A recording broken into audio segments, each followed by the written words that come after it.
So today we're going to be making our chubby owl, and the first thing that I want to tell you is to measure a piece of bat 8 by 8 approximately. Well, this is almost like 8.5, but there's fuzzy edges.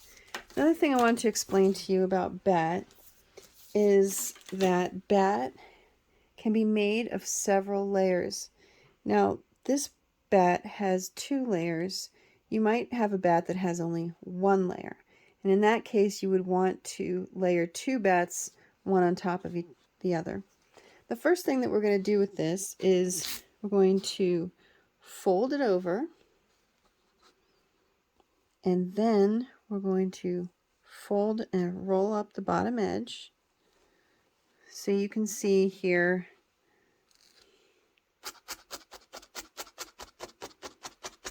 to go across and just do a quick felt down of this first turn. Okay.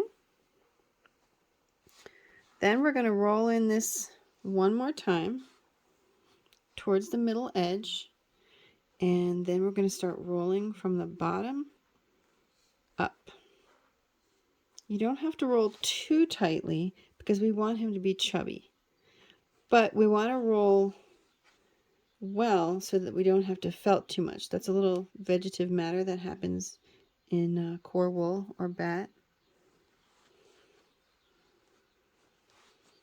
Okay, so we've rolled this piece. This is now a cylinder, and we are going to felt down along the edge first so it doesn't unravel.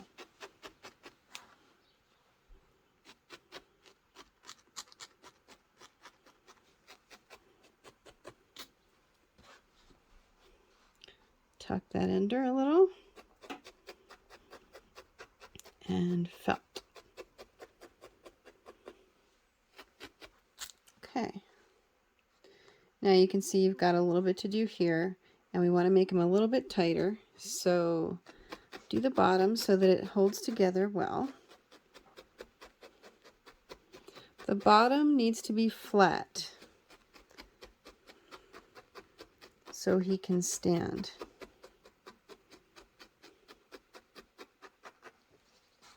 He's going to be a standing owl. Okay.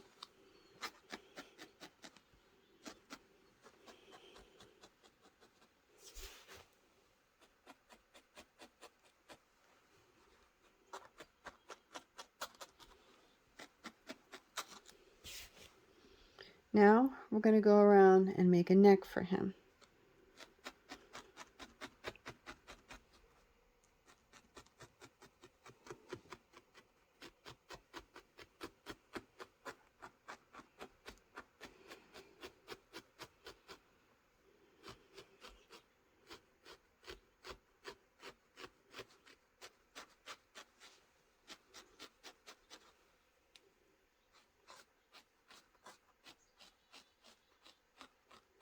It's always awkward felting left-handed, but I need to do that sometimes so you can see the project.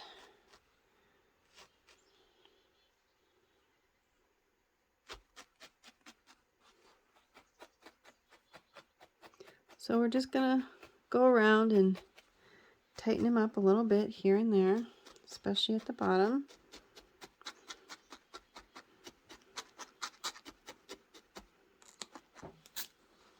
Okay, here's the front and here's the back. So we're going to do the neck and the back as well.